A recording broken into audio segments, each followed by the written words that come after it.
Tamil Nadu, we welcome you all to the webinar on Agro Entrepreneurship Development, which is being jointly organized by Vishwa Yuva Kendra New Delhi and REAPS NGO Tamil Nadu. To give you a small introduction about both their organizations, Vishwa Yuva Kendra, basically the whole idea about Vishwa Yuva Kendra came in the year 1959 when there had to be a center in India where the youth can come, the NGOs can come and work together. So Pandit Nehru had this idea with other such visionaries, important visionaries in India. So that is how the idea of Vishwa Yuva Kendra came into fore. And with that idea, the VYK was set up in the year 10th August 1961. And this was started with the main aim of with capacity building for the grassroots level NGOs through trainings, through through seminars, through workshops, and through various other mediums, and also creating awareness, sensitizing them about various issues related to the youth and development of the country. It has also been working on international cooperation and understanding, wherein youth from various parts of the world have come to VYK, worked on policies, new ideas on where the youth can go. VYK has a rich history to itself, and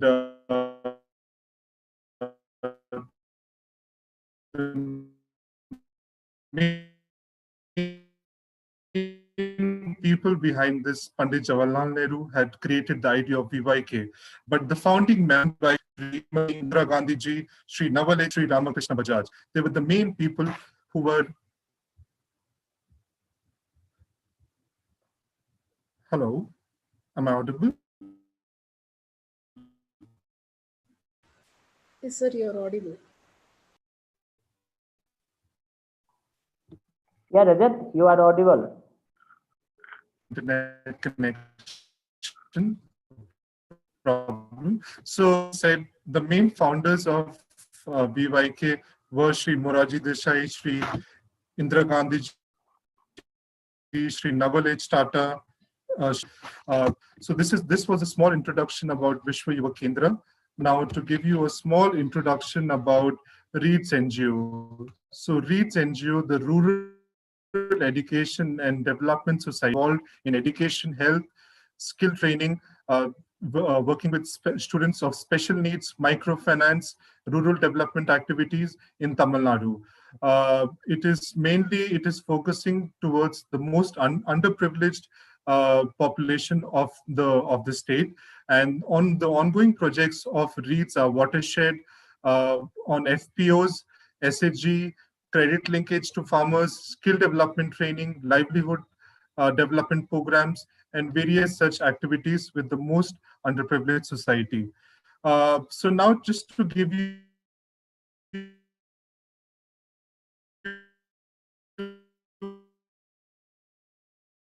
a small introduction, it is a very difficult time the country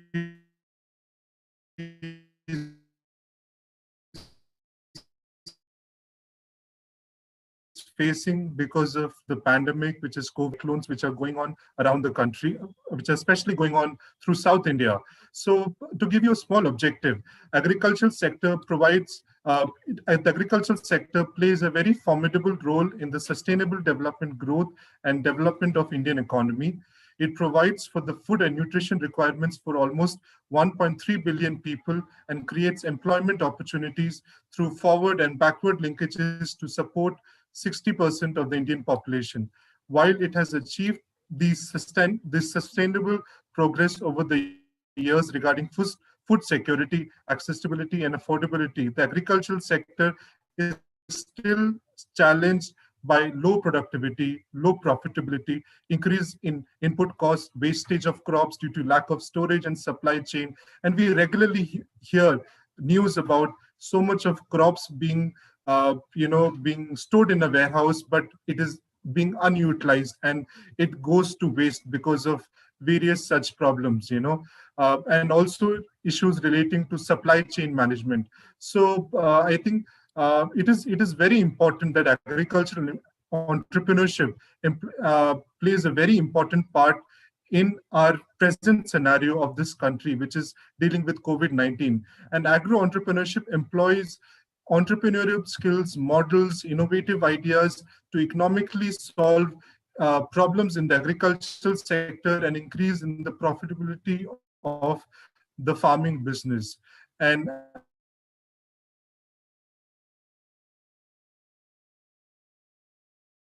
provides management, capital availability, mechanization of farm, and various farming technologies that are there within the country.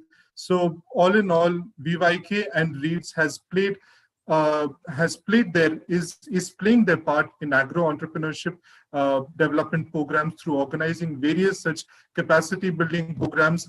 And we have also organized agro based programs with REITs NGO as well in Tamil Nadu. We have organized a training there with them very recently in the past year, and all across India, from the northern part of the country to the southern, to the east, to the west.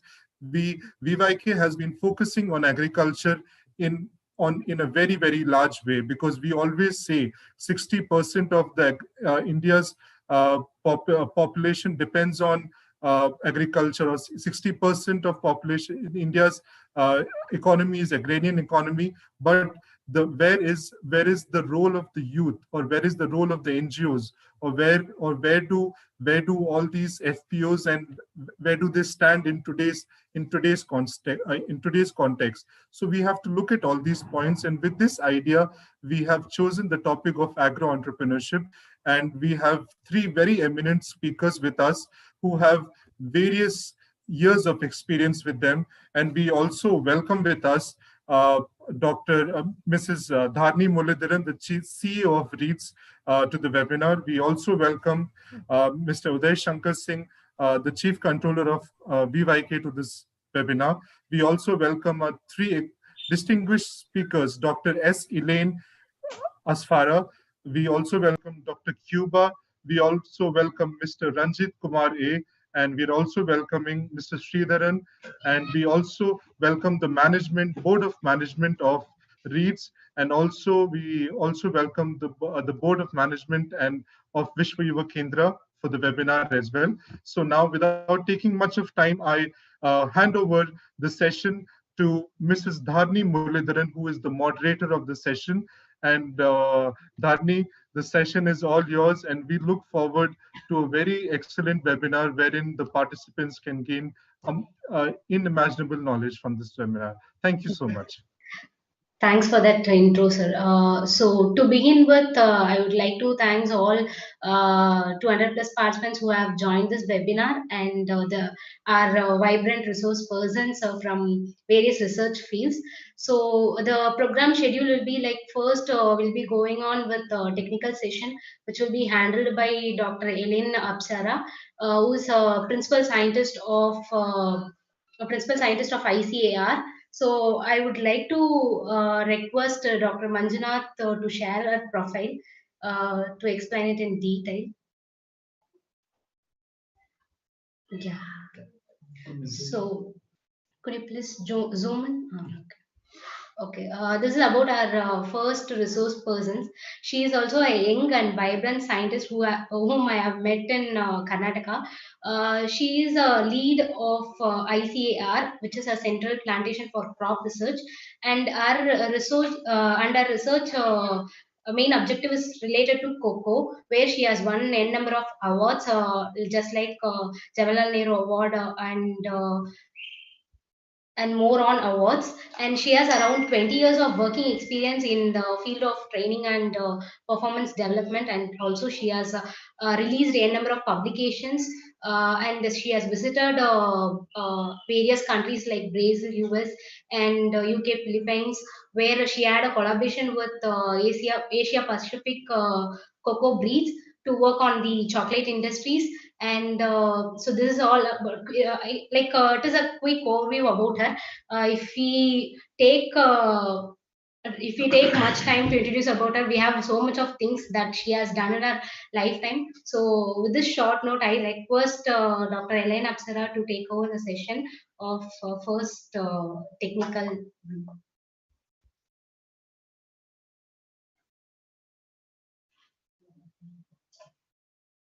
Can you please unmute it?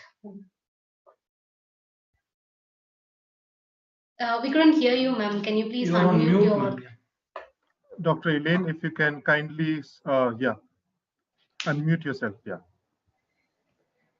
Yeah, I'll start with my session because already it is late. Am I audible? Yes. Am I Yes. audible to you? Yes. Yes. Yes.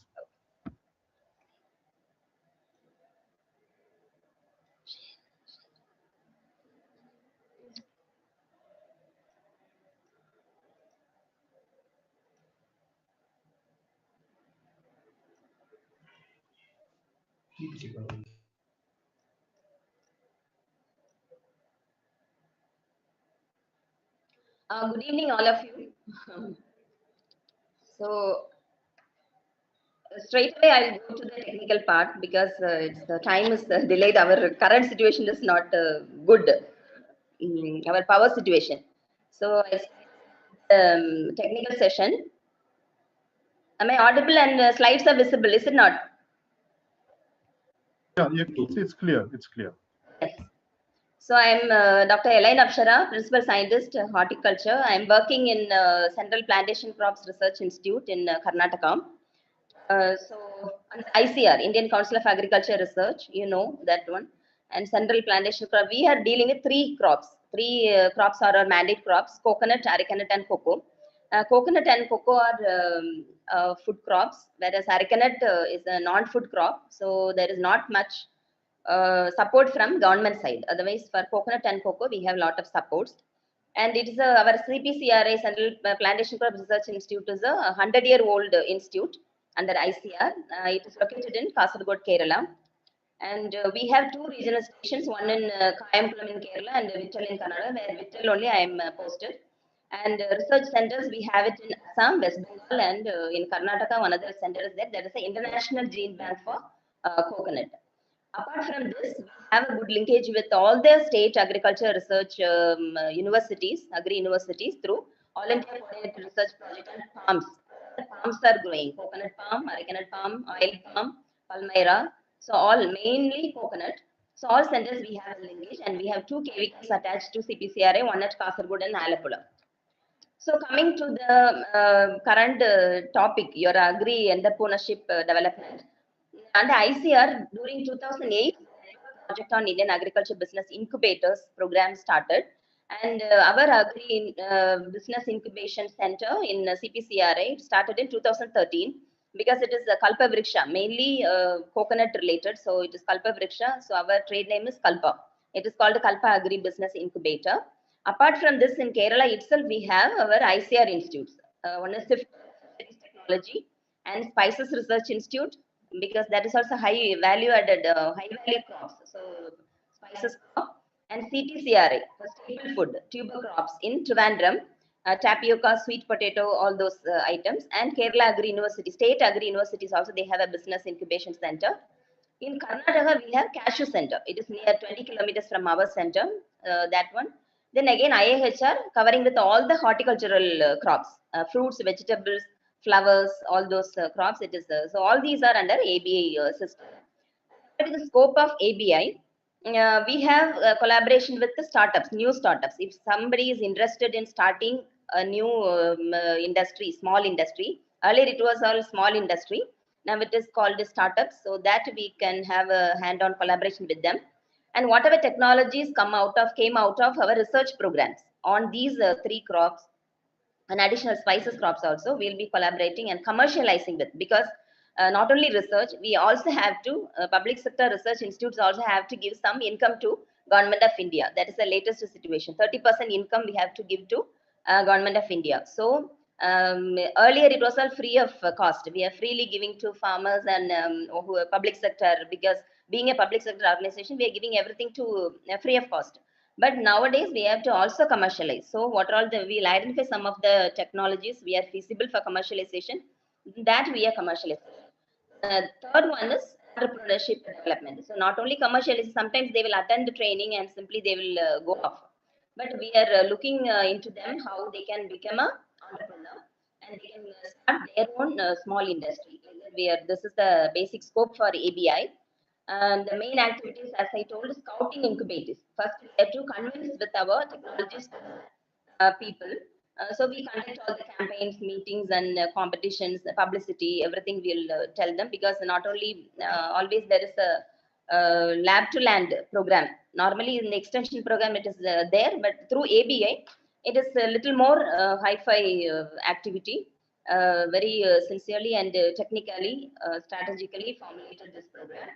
And then after that, after convening the technologies to the people, then we'll, according to their interest, according to the enthusiasm, interest, we'll go into the agreement part, memorandum of understanding or agreement. Then further in-depth training we'll be giving.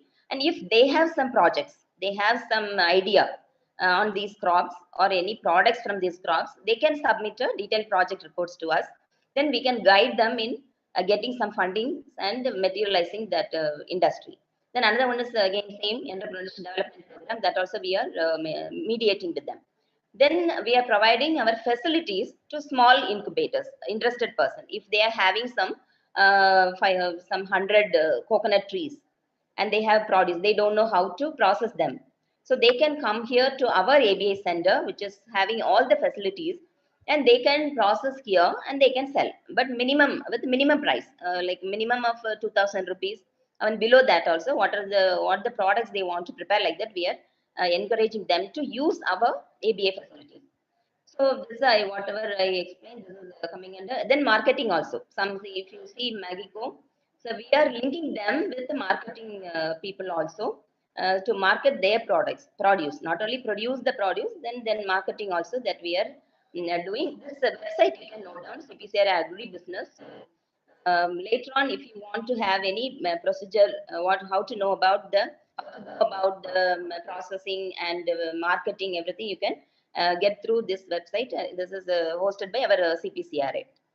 Then how we are identifying or selecting our incubators. As I told, 3 level of setup we have done. First, we have technology transfer. In that, we are selecting some of the enthusiastic people and those who are frequently contacting us. And then we are seeing their financial background and whether they can take our technologies for minimum price, like minimum 15,000 rupees for licensing technologies, and we are licensed with them. Then they have to start their own produce. That is the incubator selection. And another one is walk-in, that is referred by district industry centers.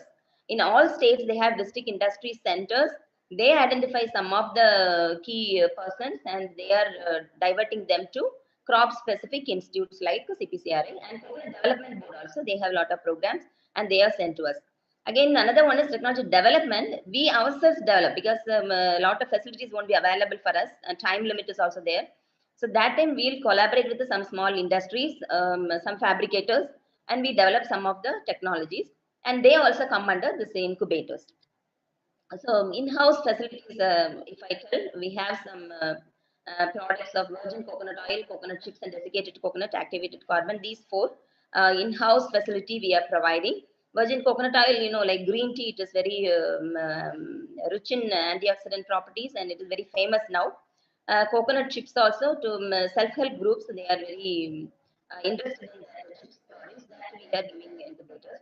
And coming to the other technology backstopping. So areca tissue culture, that technology is developed by us, but we can't produce that much with our facility. So that technology we are selling to like big companies, and they will multiply the according some MOU or MOA will sign, and accordingly they'll multiply and supply to the farmers. That is the thing.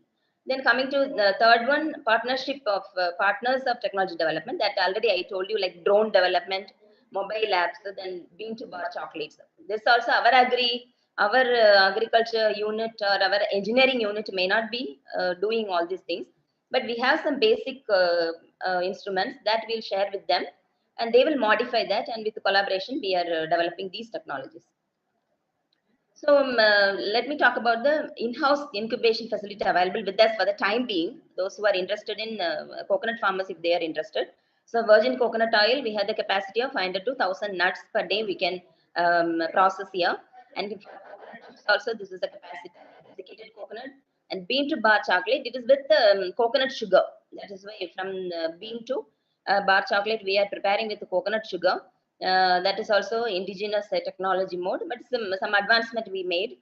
So that also we can help some farmers if they have some 500 cocoa plants. We can process in our incubation center.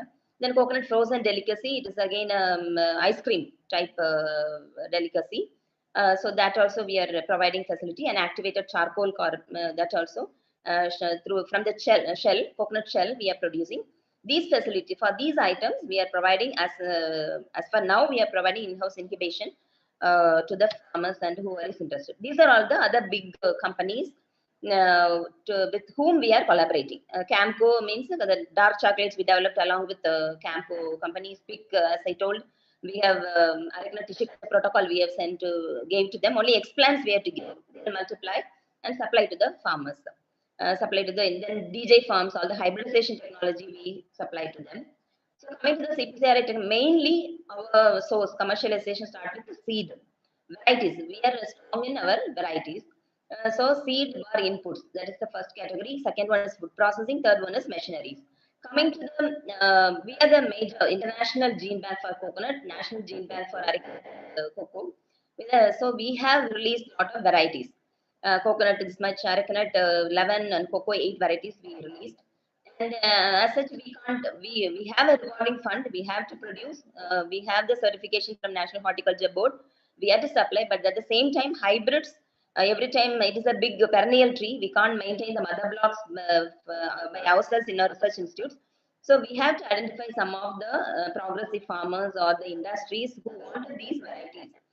We give the mother plants to them, and they will further produce the seedlings and hybrids and give supply to others. That is a major input. Then coming to the little advanced technologies, zygotic embryo culture, pollen cryopreservation techniques, and molecular markers. This we have supplied to DJ farms and Umampati farms. DJ farms is very good in producing coconut hybrids. So for that, this embryo culture, all this we have provided to them. And even we may sell hybrid for 150 rupees. So they will sell for 500 rupees like that. So that technology advancement, value addition to the varieties and technologies they will do. Then coming to this I have already explained. And other things that are coming to the production side. So that is the seed material, basically. And coming to the growth side, crop cycle, we developed some of the Kalpa soil care nutrient solution. Then vermicomposting. Nowadays, organic cultivation is very important. So Kalpa organic gold developed from coconut leaf vermicomposting. So this technology also will give training for the interested persons. So with minimum 15,000 rupees for the technology, so they can produce their own vermicompost. So this Kalpa Organic Gold, we sell ourselves also this product, and technology also we'll give. Then tender coconut husk composting, that is a great menace in tender nut. Everywhere you will see tender nut parlors, but the husk will be dumped there. It causes a lot of pollution. That composting technology also we developed. Then coconut biochar also we developed. Then coming to biofertilizers, Kera Probio, Coco Probio, that is for seedlings.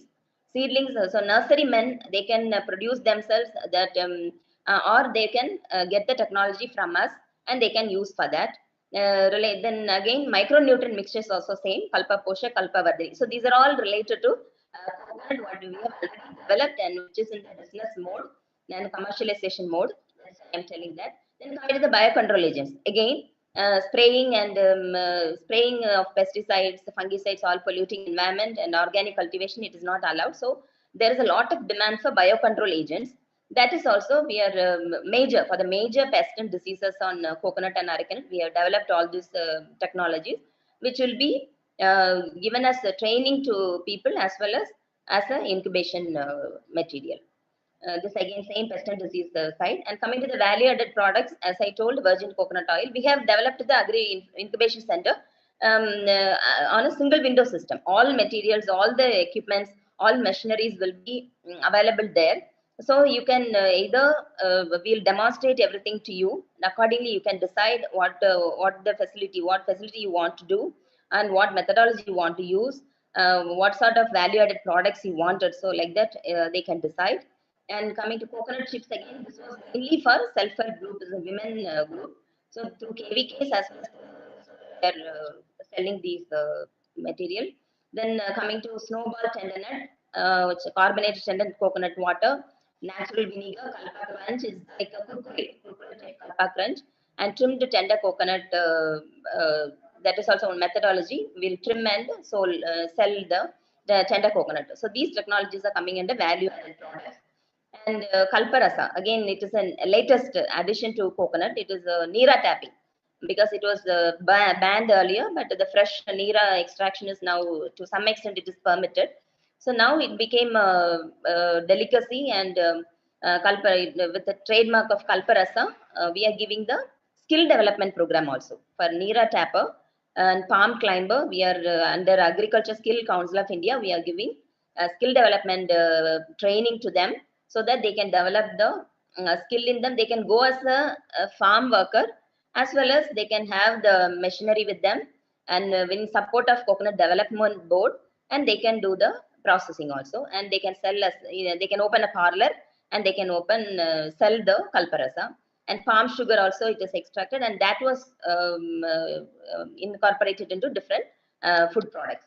And coming to the machineries again, the designs, whatever the basic designs, whatever patented designs will be selling to the industry who are interested with a minimum price. That is what we are selling, with a minimum price and giving to the people. So like that, we have a lot of machineries, and we have already given to for commercialization.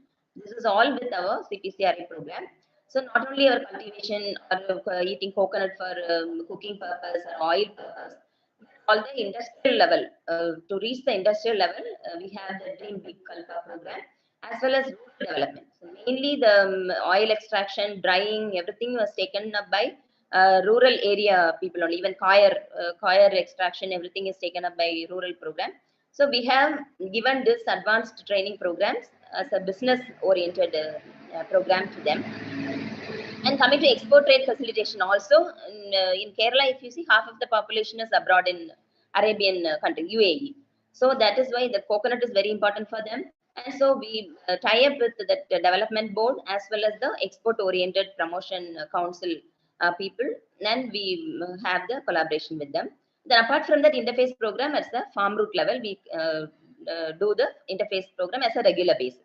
Nowadays, because of the present situation, the Kalpa Green video chat series we are conducting for farmers, students, then teachers, researchers, everyone, we are conducting that was as a regular basis. Every Saturdays, that is a series of chat is there on different aspects of crops, all the three crops, and even additional palm-based cropping systems also. Then Kalpa Graduate Readiness Program. This also, many of agri graduates themselves may not know where they want to go, what are all the opportunities available with them. So for that also, we have separately conducted Kalpa Graduate Readiness Program in the recent years. So these are all some recent programs we conducted with the coconut. So this is our ID for whatever related to CPCRA and coconut, mainly coconut related business program or farming program, everything you have to contact our head social sciences division, Agri Business Incubation Center. So coming to my part, so far I told whatever we are as an institute in CPCRA, what we are doing with the business related thing. So coming to my crop, I am working for the last 20 years in cocoa. As you know, it is a chocolate tree. I hope that a lot of farmers as well as students also participating in this program. So I little talk about the cultivation aspects also, as well as the chocolate part. So coming to cocoa, this is internationally called as beverage crop. Next to tea, coffee, and cocoa, these are all called as beverage crops. From this diagram, you can make out where these were introduced. These three are introduced crop in India. So tea was introduced in the Western Ghats and Plains region. Top hill is occupied by tea, then followed by coffee, then followed by cocoa. So these are high value crops. The tea and coffee reached high value. They are under Ministry of Commerce. But whereas our cocoa is under Ministry of Agriculture, it hasn't reached that high value as expected with like tea and coffee. So anyhow, it is under industrial crop and coming under plantation crop. So this is called food of gods because the Amazon basin, it is originated from Amazon basin, and the native people, Mayas, Aztecs, Toltecs, they prepared a bitter drink called socotel by using cocoa beans They grind with some pepper and spices and drank as a energy drink as well as religious offerings. They offered this drink. But when Spanish people conquered Mexico, they brought this socotel to Europe. After that only they added milk, sugar, everything into that zocotel and made it into chocolate. So the food of gods became food of humans also. From child to all people, everyone liked chocolates. The major producers are now Ivory Coast, Ghana, Brazil, Nigeria. Majority major producers are African countries. In the Asia region, if you see, Indonesia and Malaysia are the lead producers. So coming to the cropping systems of cocoa, as I told, it requires shade. So in the native zone as well as in the productive zone, they are grown as a understory crop with permanent shade trees. So nowadays, lot of the traditional zones are Kerala and Karnataka. Even though they introduced here, now government is interested in cultivating cocoa in Tamil Nadu and Andhra Pradesh. So that is why the cropping systems are very important.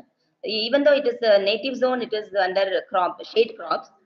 We have coconut, arecanut, oil palm gardens. So it is suitable under. It can efficiently, effectively grown under palm-based cropping systems. This is the Brazilian agroforestry model. And as I told, in Kerala, coconut is the home garden, and Karnataka, arecanut is the home garden. Then in Andhra Pradesh, oil palm, and Tamil Nadu, palmyra. So like that, African countries, cocoa is in their home garden, and it is like their livelihood. And even without shade trees, you can grow with banana and tapioca, like temporary shade trees also. Or otherwise, you can grow both also, temporary as well as permanent shade trees. When there is rainy season, you can remove the temporary shades. And if it is summer season, you can grow with other shade trees. So, as I told, in 1798 itself, cocoa was brought to India by Britishers, and then it was introduced to the where high rainfall is there. The zones where high rainfall is there, it was grown, but not much. There was not much propaganda on cocoa. Then later, only 1964, when CPCRI, we had taken up some research on cocoa. After that, only it became a suitable crop under palm-based cropping system under arecanut and coconut and oil palm. So currently, if you see, we have 94,000 hectare area, but our chocolate industry demand is 6,000 tons. We are producing only less, 981. That is why government of India identified cocoa as a potential crop to be expand to larger area. And here, if you see, the major area is now growing under Andhra Pradesh and Tamil Nadu. We can tell these are all non-traditional belts. You can't predict because they wanted less, high rainfall and less temperature. But Tamil Nadu and Andhra Pradesh, if you see, the rainfall is lesser and temperature will be high. But still, wherever that coconut gardens are available with irrigation, we are expanding the area under cocoa. So in under arecanut, we are cultivating like this. In four arecanut, we are planting cocoa. And apart from that, another method of farming is also we are eating feet distance also. Because arecanut growers are very much comfortable with arecanut prices, so they are not much interested in cocoa. So we are recommending, we are not forcing them to grow cocoa. If they are comfortable with the spacing, we are asking them to give some wider spacing and grow cocoa, because arecanut is a non-food crop. Government side no support, so but we have to have some promotion for cocoa. That's why we are asking them to have some cocoa plants in their garden. And if some people are establishing new gardens, we are giving different option for them of growing 3 into 3 meter spacing. Then another one is arecanut based cropping system. From your single unit area, we are getting more price or more income from growing multiple crop. They will utilize all the multiple resources available in the garden. Like here you see arecanut, pepper, banana, cocoa. It is a multi-species cropping system.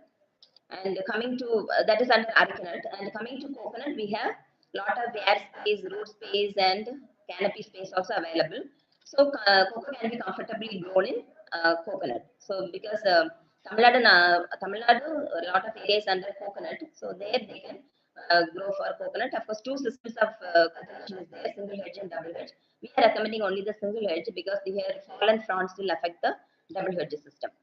And even Cadbury, they are allowing one more row in coconut row also, like that you can plant. And like arecanut, we have coconut based multi-species cropping system also. with the nutmeg, banana, pepper, everything you can accommodate in the unit area so that you can utilize the space. And oil palm, the shade will be little higher, but we have to select suitable oil palm gardens, and accordingly we have to plant cocoa.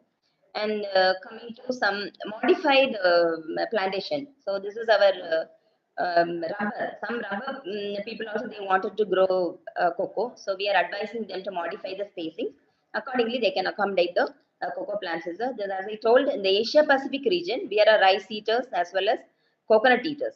So our system is palm-based cropping system when we compare to Central and South America or African system. So our problems are also similar, our cropping patterns are similar. So Malaysia, if you see, they are growing under oil palm, coconut and glycidia.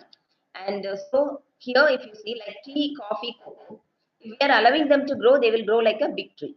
So cocoa also we want to grow like a shrub, not like a big tree. So here comes whatever innovation in the farming also, we have to whatever possible, we have to harvest from the crop and utilize it.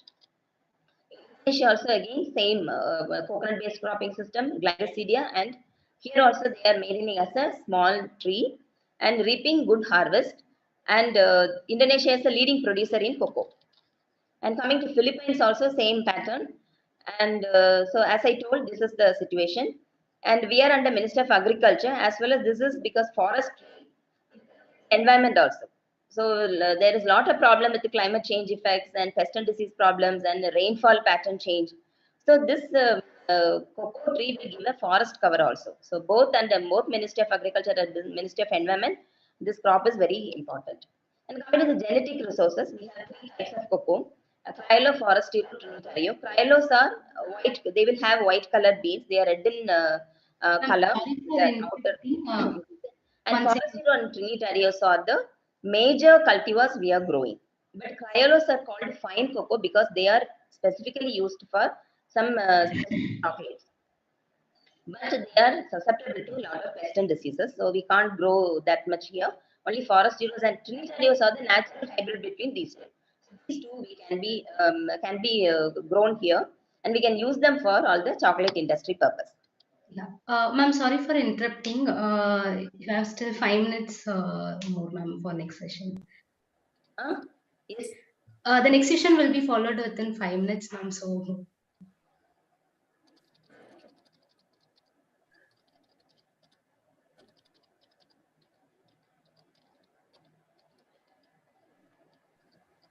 I'm not hearing you. Hello? Cannot hear. the next session will be starting after another 5 minutes, ma'am. So that's Okay. announcement for you. Okay. Thank you. So if whether chocolate industry side, whether I can take that more than cultivation. So these are all the varieties available with us.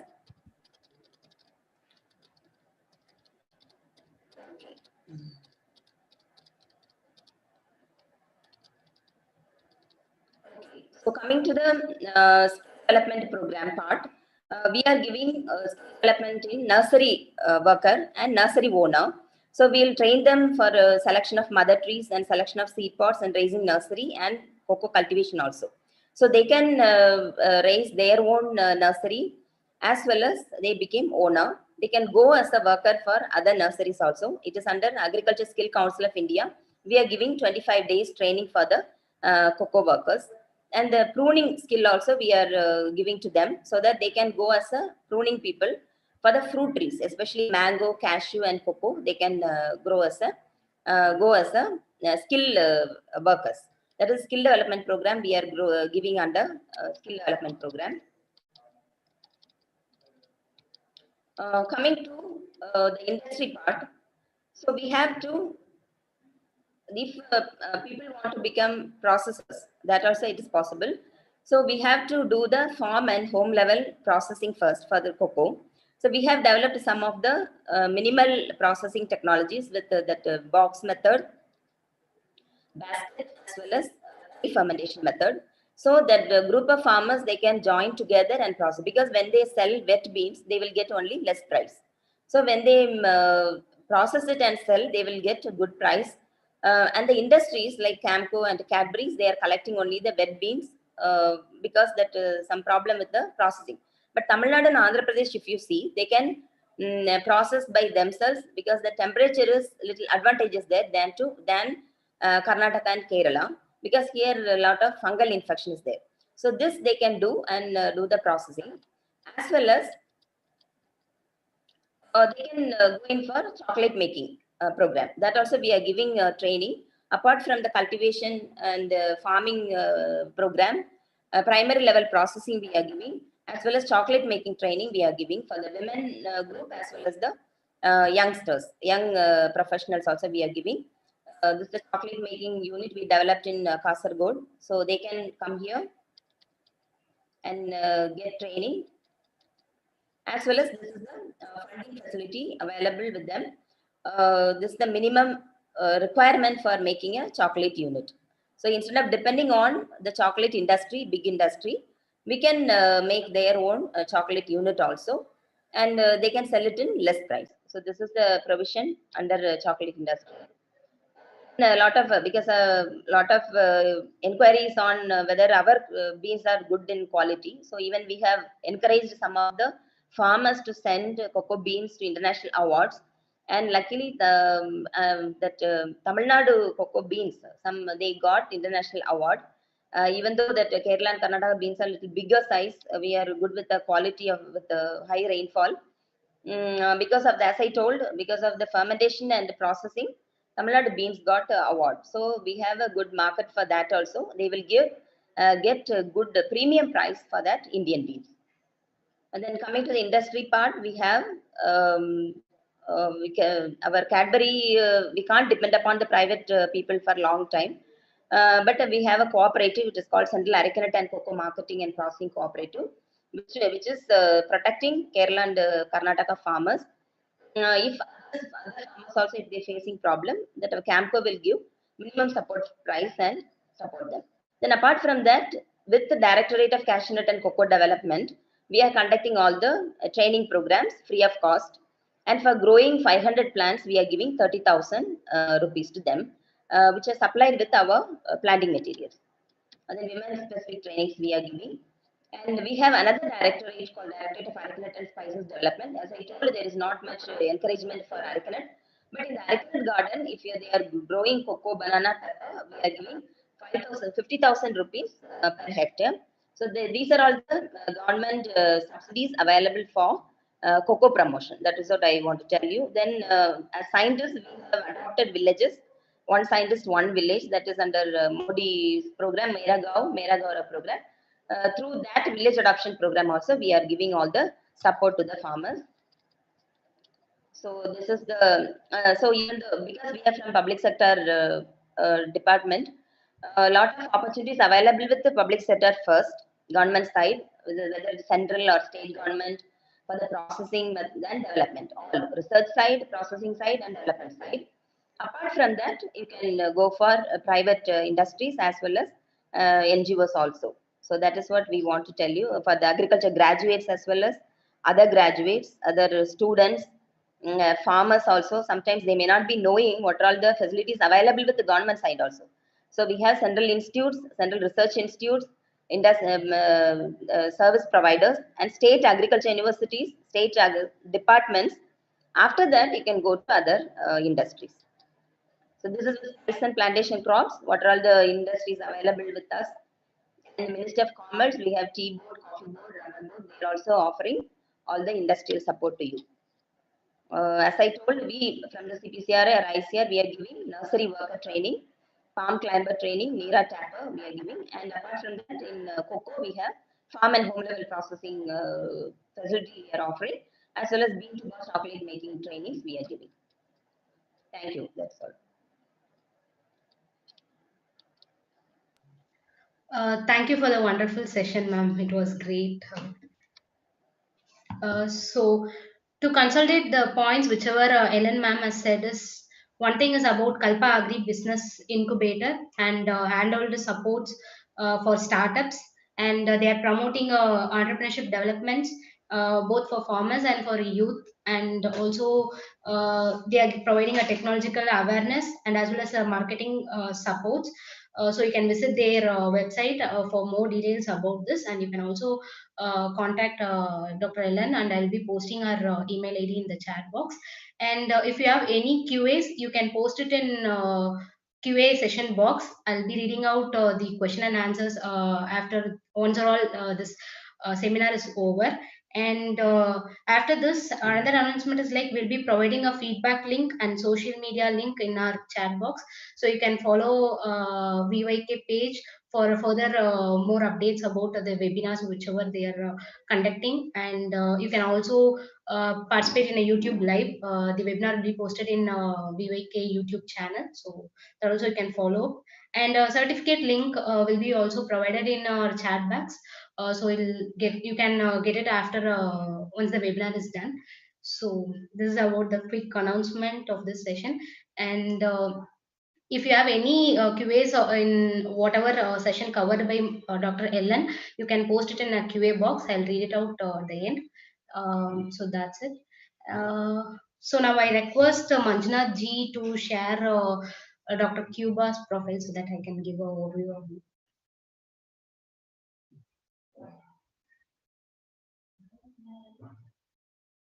Okay. Dr. Cuba, she's also young, and again, she's a assistant professor grade 1 of VIT School of Agriculture Innovation and Advanced Learning, and also she have now placed in KVK, which is a part of ICAR again. So she's part of it now at present, and she has also done a number of researches in the field of weather prediction related to agriculture innovation and crop growth. So she has more number of experience in this particular agriculture field, and you can go through her page in which is posted in Google, so to know more about her. And now the topic which she will be handling is like we have a traditional process for agriculture from year to year. So how to integrate the traditional process along with the upcoming technology. So that will be the session which Dr. Cuba will be handling, so we can get a perspective where we can utilize the older traditional into the upcoming technology. So I leave a session to Dr. Cuba. Thank you. Thank you, Dharni, for the nice introduction. So, shall I share the screen?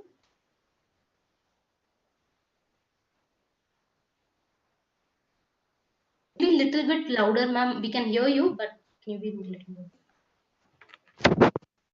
Am I audible now? Yeah. Now that's fine. Just a second.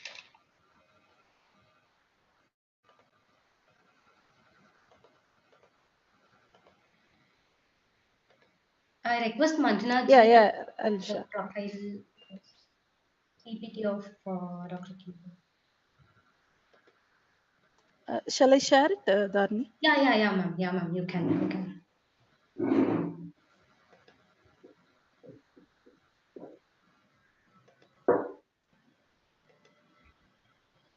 So, is it visible to everybody? Yes, ma'am. Yes, ma'am. Okay. So, good evening, everybody. Good evening, the panelists and the students and young entrepreneurs. So, I'm going to share some of my insights on agricultural innovations in adaptation of traditional process with integration of technology. So if you take like innovation in in traditional processes, so mostly like the processes are like in case of like agroforestry, be it processing of culinary products, or using raw materials or fibers from banana, coconut, and palmyra. So so if we take like traditional practices, it ranges from crop protection, and then processing, storage, and then selling it to the market. So mostly the traditional practices are limited only with crop protection, processing, and storing. But what about the market? So that is the lacuna in that, uh, means having a market potential for the product which we develop. So we will just see like how this information and communication technology tools and other tools will help to integrate this to make the product marketable. So if we take like major domains in traditional practices, mostly in crop management, so mostly like soil and water management. So if we take like water management and soil management, we have like traditional irrigation systems, and now if we want to conserve moisture or water, so we have like a drip irrigation system and other pressurized irrigation systems. So these are used to irrigate the field. So under climate change or under changing climate, because even though it is stereotyped, like it has some adverse effects on weather of a particular region or in a long run. So we can have harness the advantages of this climate change, like by managing it. So so under the changing climate, there is a thing, like so we will be receiving, wet regions will get more rainfall and the dry regions will receive less amount of rainfall. So how to harness these things, say for example, in case of wet regions, if there is more rainfall, then there should be some shift in the cultivation. And if it is a dry region, we have to go for more adaptation technologies. So, and soil management. So soil management is similarly like maintaining the fertility of the soil. So we use lot of manures and fertilizers. So the problem arises there is the optimum use of fertilizers. So when you means when will be we when we will be using this fertilizers in an optimal level, or the water in an optimal level. So that is the question.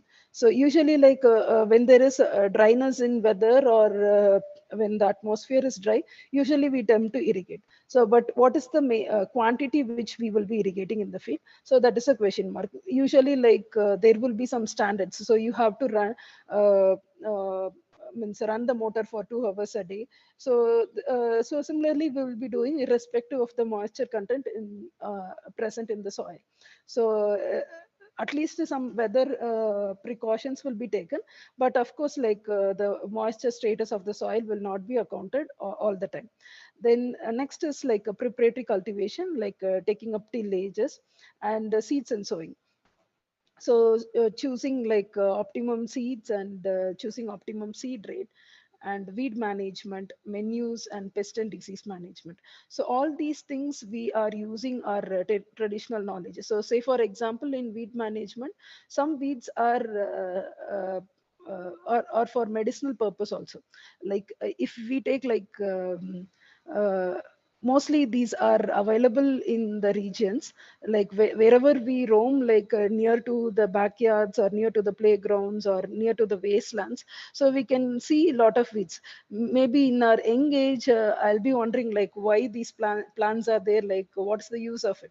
So plants doesn't mean only for consumption, and they are most widely used for medicinal purpose also. Like a lot of weeds in wetland or garden land ecosystem, they have high medicinal properties. So we can see that even for the hair oils, I ask my students, I'm more concerned about the weeds. If you use some hair oils, because in that which this elliptica species is used. So this Eclipta species is used, where that is the Bringaraj. So mostly they sell it at 2,000 or 3,000 rupees cost, where you can get the raw materials cheaply from the rice field, or near to the paddy field itself, at the vicinity near to your places.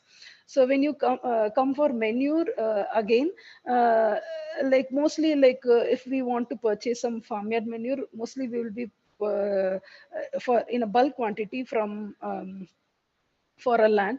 Mostly it will be purchased from any vendors or from the farmers.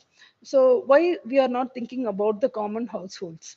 So usually if you take some villages, they may not be engaged in farming activities or crop cultivation activities completely, but mostly like they will be engaged, they will be having 2 or 3 cattle uh, uh, in their household. So how to collect that waste material and use it efficiently? So all these things will be held in the forthcoming slides. Then coming to pest and disease management, controlling the pest and taking the pest and disease population. So say for example, if 1 or 2 3 pests are identified at the initial stage, and means in a field, if say for example there is a threshold limit, so if we have observed the pest at the younger stage itself, so it is easy for management. So in such case, like how this technology tools will help in crop management practices as well as in marketing. So that's what I'm going to share in this throughout this presentation. uh, so if you take the bottlenecks in traditional practices, so mostly like even like ma'am was discussing about cocoa, so it has like post harvest losses are also there. So like say for example, processing the cocoa beans and access to the market, like even like you can see like a lot of byproducts are made into a useful form, mostly like self-help groups. That too, during this COVID situation, you can see like a lot of street vendors are roaming like anything with the valuable products. So they want a better market to sell their products, and at least it fetches very less amount. uh, and the next thing is like access to the resources. So getting where to get this raw materials. So if you have a skill of people to do out of craft from this waste, to convert it into a useful product, so where to get this resources? So that is the one thing. Like say for example, from the banana fiber. So uh, uh, means like assuming that you're from graduate background, so I'm just giving an overview.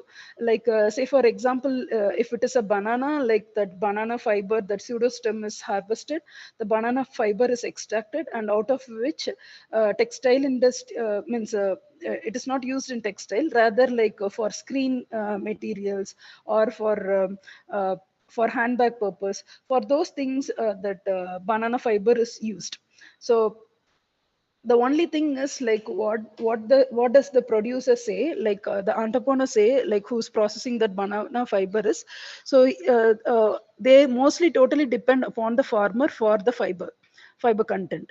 So if the farmer is not ready to sell the produce, or if you didn't find a person who has maximum amount of resources, then this will not catch up very well.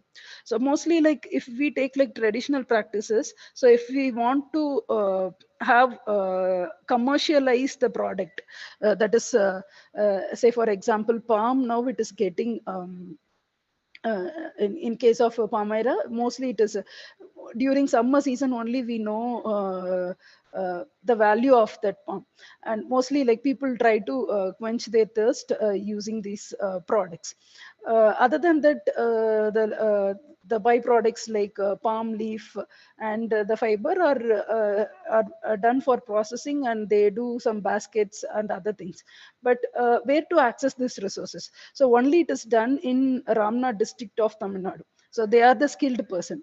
But if it is possible, like you can see like a paper quilling has gained a boost, like even like with the quillings they have done like some jewelry items, and even school students and young women, they convert means they convert their hobby to a business, so as a profitable way. So if we train them in such kind of activities, like apart from those statistics, like making useful products from the byproducts, so how to access the resources? So that is the major constraint in case of traditional practice. And the supply, so that's what access to resources, and then where to market it. So say for example, like if I sell this same basket in Ramnath district,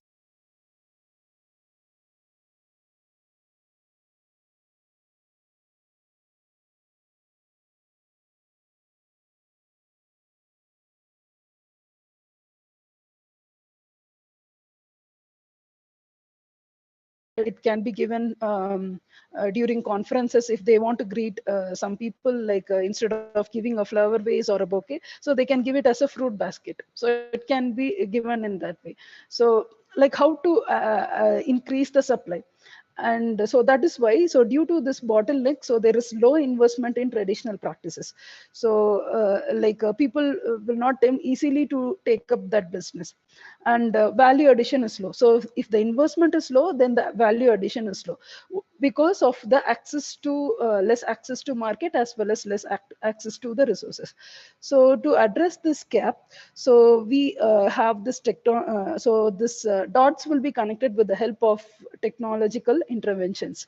So there are many technologies that is available, like automation, and as ma'am discussed, like processing, patented automated machines and machineries. So I'm not going to touch everything on that. I'm just going to share about my view on how this information and communication technology will help you to achieve the market success. So if you take like market access, so you can do geotagging.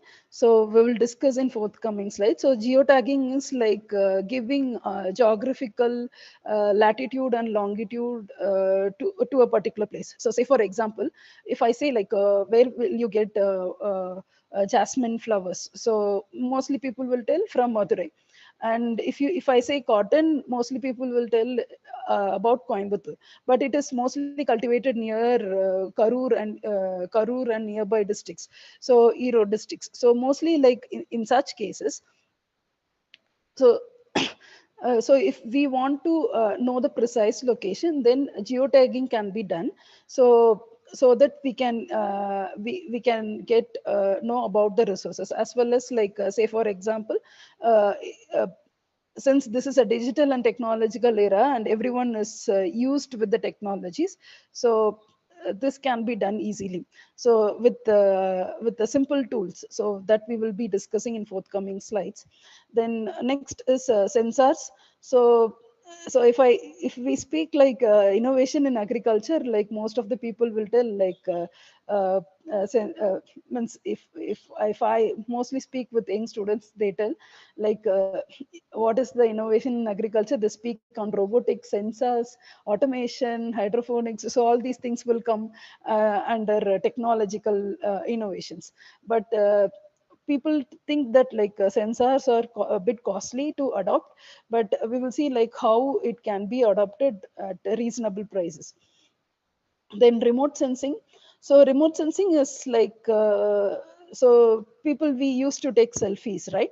So similarly, remote sensing is the one like earth taking selfie using satellite.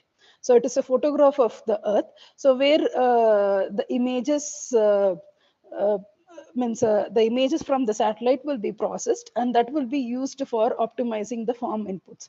The next one is like decision support tools.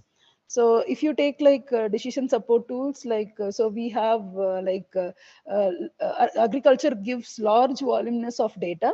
So that data is accessed, and we give like some what kind of decisions can be taken. So say for example, example is like some price forecasting or yield forecasting. So if the price of a particular commodity is going to drop in future, so in such case we will switch over to some other commodity. Or if the weather is not conducive for a particular commodity, say for example, if there is going to be heavy rain and you can't store onion for a long time, then you can immediately sell that in the market. So such kind of decisions can be made with the help of this decision support tool. And coming to web portal, SMS and mobile applications, so this will give like advisory services, like related to finance, or what are the so in case of Tamil Nadu, so we have application developed by State Agriculture University in collaboration with Tamil Nadu government. We have a app called Uravan app. So it is bilingual app, and you can install it from Google Play Store. And we can get like information related to the weather, and the market price information, and where to sell this produce, and what are the nearby KVKs or agriculture departments that is available near to your place. So all these informations will be given in that app. So so when we speak about technology, like it should be affordable. So in other ways, like people will tell to tempt the means will think that like if we say technology, only Israel can adopt it. So why not even India can adopt these technology? So they are completely automizing or revolutionizing the agriculture in a different way with the help of technologies. But the problem with adoption here is like why we are resisting to adopt to the technology. It doesn't mean like we are completely excluding it. So when it is affordable cost, so even people can adopt it. So earlier, like when advisories was given to the farmers through this KVKs or other extension service, they were thinking of SMS. But and other option was mobile applications, but only it was restricted with iOS or some BlackBerry or some gadgets that is of a higher cost. So people didn't divert it to other. But now we can see like there is a boom in smartphone also purchase also, like people are gaining access uh, to smartphones and internet. So in such case, so technology will be affordable. So we will see that what are the cheap technologies that can be deployed uh, uh, for crop production as well as to increase the market. So if you consider the access to resources, like first we have to identify the resources. Say for example, so I found an interesting thing called the live plant. So that is like they just sell the live plants. So if you may be wondering like that Leucas aspera species, so that is we call it as tumbai. It is grown in wasteland everywhere in Tamil Nadu, but it is sold at 340 rupees per plant in Amazon. So that was to my surprise. Like in such cases, like we can identify the biodiversity of the species. So mostly like so how to identify is like through the maps. So I have given the website link, so you can go through that indiabiodiversity.org. So from where they have given the diversity of all the species, maximum species, like from animals to birds, and then to the plant species and the tree species. So in case of fig, so fig you can see mostly you can see the fig plantations in roadsides.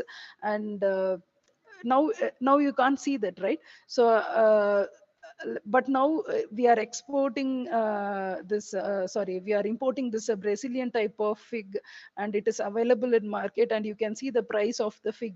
So in such cases, like so use of this so when we account this diversity or habitat of this species, so if we come to know about where it is present and where are the resources, in such case it will be very useful for us to have a market over there, or to process that commodities from that place itself and to sell in other place where there is demand for that resource. In the next is like, as I said, accessibility to the resources. So am I audible? Hello. Yes, Yes, yes, ma'am, ma'am. you Go are ahead. audible. Okay, thank you. So in case of like accessibility to the resources, like so we have to make geotaggings. So I'll tell you that. So this is a simple application in Google Maps. So everyone has access to Google, right? So since it like each and everything, if you want to have any doubts, we will just click surf everything in Google. So in that also you have an application called My Maps. So what you can do is so you can so like everyone are using like Google Street View or Google Maps, right? So similarly, so if you have a Google account, you can access this easily, but it has very limited tools compared to other geospatial softwares like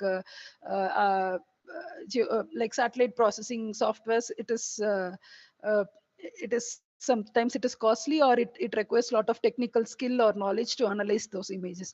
But in this case, it is like even a normal person can do this, access it. So what is it all about is like you can log into this my map, and here you have different set of tools. So here you have different set of tools. Once you give the latitude and longitude of the location, so if you don't know the latitude and longitude of the location, at least you can turn on your location tracker from your mobile phone, from your Android phone. So thereby you can find the location of that region. So thereby you can identify the species and make a mark of it. So you can also contribute to that biodiversity hotspot, and in turn you can also so if you find some species that is uh, if you want to take account of some certain species, in that case this would be helpful. So so that is one advantage. And again, as I said about network analysis and finding the nearest distance, so say for example, so here we have two water resources, so where this field has to get irrigated. Okay, so in such case, like if I want to choose which source I have to irrigate to this field, so in such case I have to I can measure using some pi tapes, inch tape, or some other measurement tools to measure the distance, to measure, get the optimum distance. Whereas in this case you can use this scale tool easily, or you can use this line tool from this Google map. You can just select the location to the other location, so thereby you can easily measure the distance. So in case of this finding the nearest distance, that is network analysis that you might have done in your school days, finding the shortest distance. In, am I running out of time, sir? Yeah, ma'am, you just have 2 minutes. I think your time is till 4:20, ma'am. So you just have a minute or two because, Okay. yeah. Okay, thank you. So you can easily find the distance between the two places, and you can easily similarly this is in case of irrigation. So if it is in case of like finding different marketplaces, you can use this tool. Then so coming to sustainable farming practices, use of this sensors.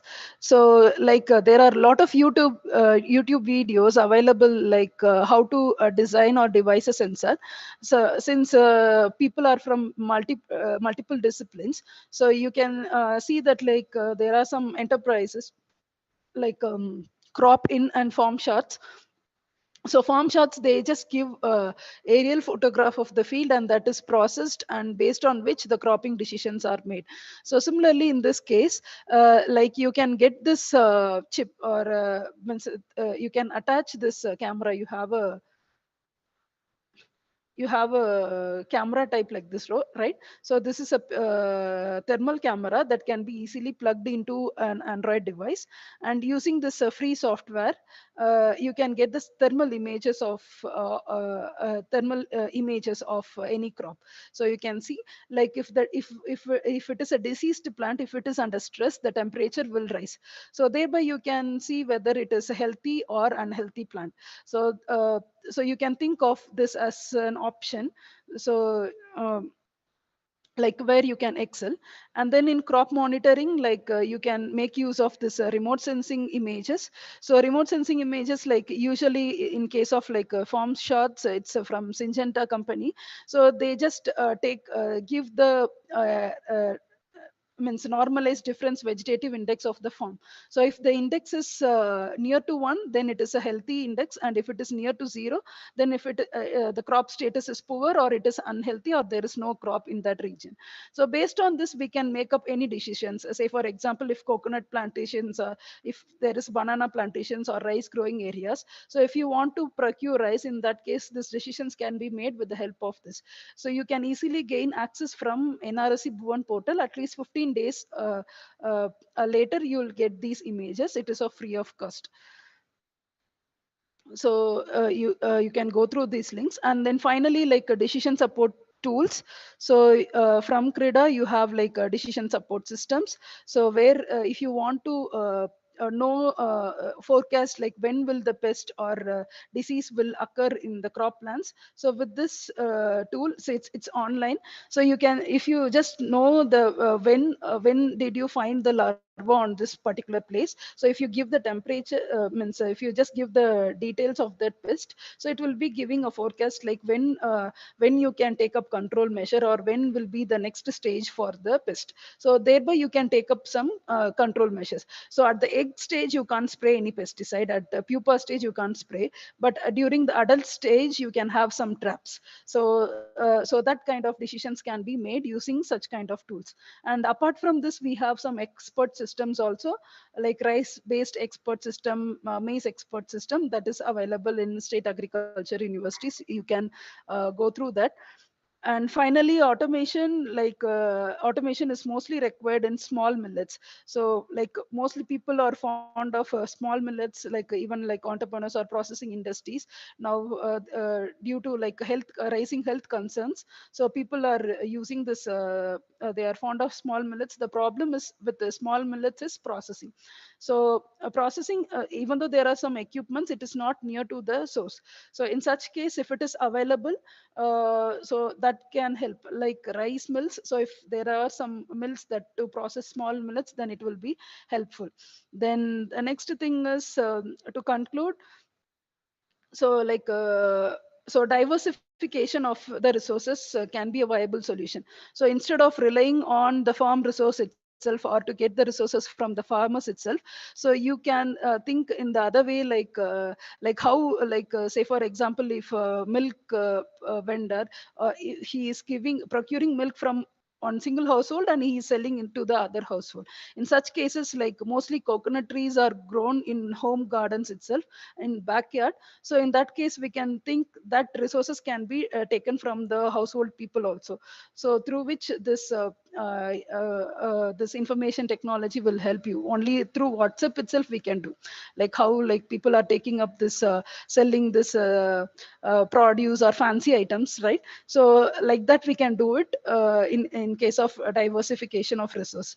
And whatever the solution we frame, if it is environmentally viable solution, if it is clean and sustainable, then it is most welcome by everybody. So if you take like a coconut, that where we used to scold some people of no use using that coconut leaf shell, but now you can see like lot of products has been developed from coconut leaf shell, like cups and that even it is used in exhaust fan. So we can think of that kind of solution that contributes to clean and green energy. So in that way, if we think of it, I think we can become a successful entrepreneurs. So thank you all. Thank you for patient listening. Thank you. I think I have completed. Thank you, within. ma'am. Any The questions? idea which you gave about a fruit basket, it is really a excellent idea which everyone can easily replace, not even the ugly students. And also regarding the technical interventions about sensor usage of sensors, Google Maps, and remote sensing and all, it is really a useful thing to know about it, and we'll definitely implement. And you can reach out to Dr. Cuba. I'll be posting her email ID in the chat box.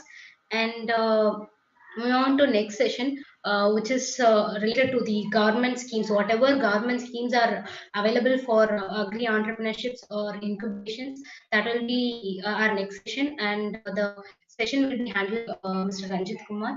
So I request Mr. Manjunath to share us quickly. Hello? Hello? Yeah. Hello? Yeah, 1 second, sir. I'll give you quickly. Yeah, okay. About Mr. Ranjit Kumar, he is a master resource person of State for Rural Development and Panchayat Raj, and also consultant training of GIS, which is a German-based organization. The co-founder of Freedom Academy, and he is working as a research associate in even in IIT Madras, and as well as environment. So this is a short quick overview about Rajama, and what they are doing actually is like they are integrating all government schemes which would benefit a particular Pardon, your location, voice is breaking particularly a in lot. rural places. And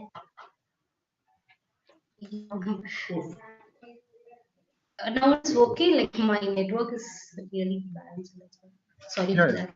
yeah, you can So say. we'll be now having a session about all available government schemes and what are the guidelines to avail those and to start our own agri entrepreneurs or to develop if we are already.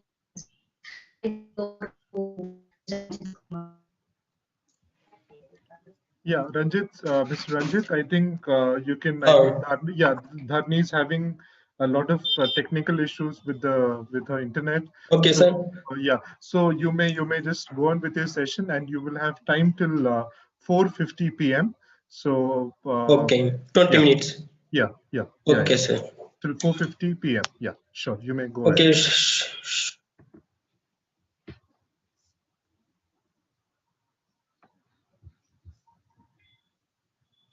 You may share the screen. Yes, sir.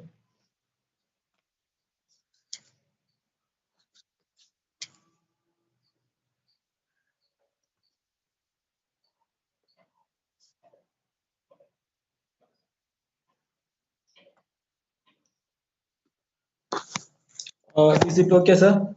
Is it visible? It is not visible. Wait, sir.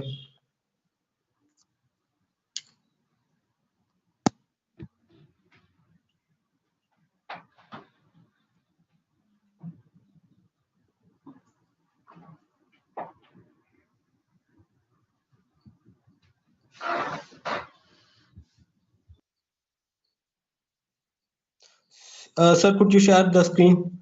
Could you share my PPT? Hello?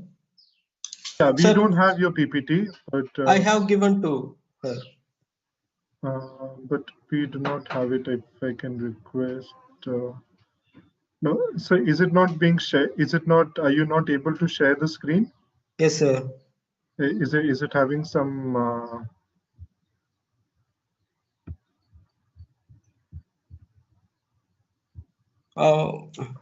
If I, Dharni, if you can share the screen, Dharni, if you're there. sir, Yeah, now tell me. look. Yeah, tell me. Okay, sir. Is it visible now? No, it is not. Anandji, is it visible on your screen? The PPT? No. It is not. It is not visible. I'm having is it Yeah, you Darling, can. Dharni, if you can just share the PPT. yes, sir, I've shared it again. So you may. Yeah. Yes.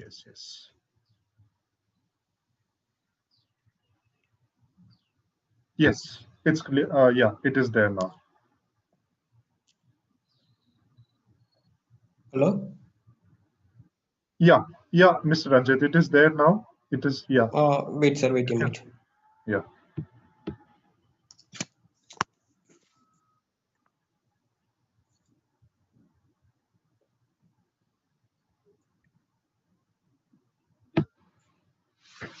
Sir, I couldn't see the presentation. You right now. Once you had just put in, it had just come. The presentation had just come. Now it is not visible.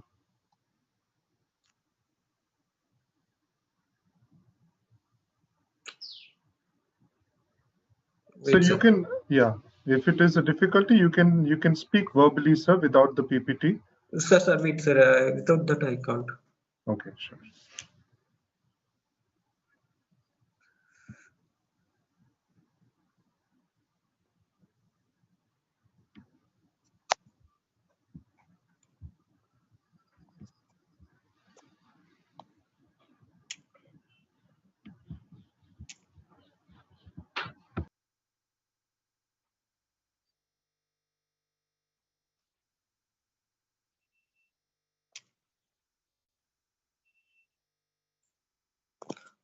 Is it visible, sir? Hello? Sir, is it visible? Yes, sir. Yes, sir. Good evening to all of you. Due to less time, I am moving fast. I have covered both central government schemes and the state government schemes related to entrepreneurship.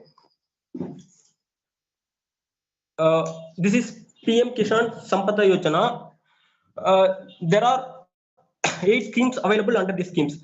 We have get up to 10 crore loan through this PM Kisan Sampada Yojana. This scheme comes under the food processing ministry. Comes under the food processing ministry.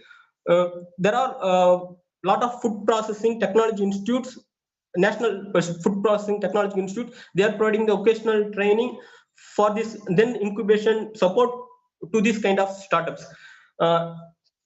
Mega Food Parks is a separate scheme. Up to 10 crore we can avail for setting up the food parks, then the integrated cold chain and the value addition infrastructures for the perishable products, horticulture products and the grains.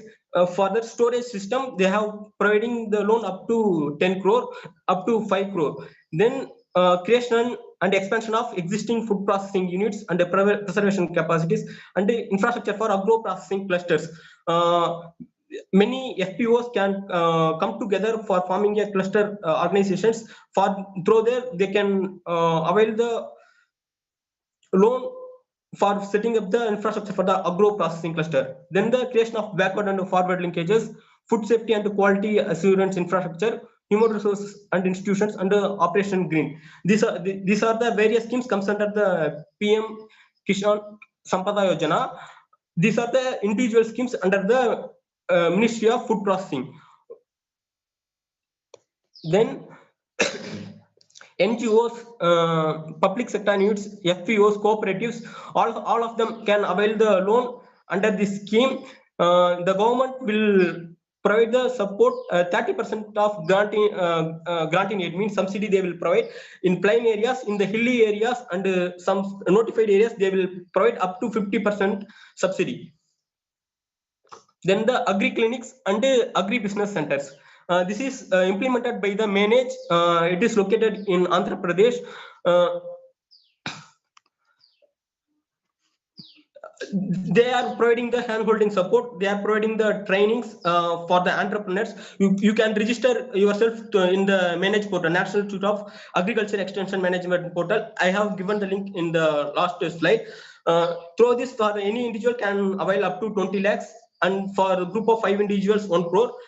For no collateral securities, we require up to 5 lakhs. For every schemes, there is a reservation for women. Then the reserved categories, SC, ST, and minority communities and OBCs. Then Kaya Udyami Yojana, through the for the coconut farmers, it is highly useful. Through coconut husk, we can make the many ornaments and other things. For the value-added products, they are providing up to 10 lakh crore. For 40% subsidy will be provided by the government, and the beneficiary has to, with the bankable project, the beneficiary has to able to invest up to 5% of the project cost. Then Agri Machinery Cluster Hiring Center for purchasing the agriculture machineries, for tractors, bulldozers, and the bunt machines.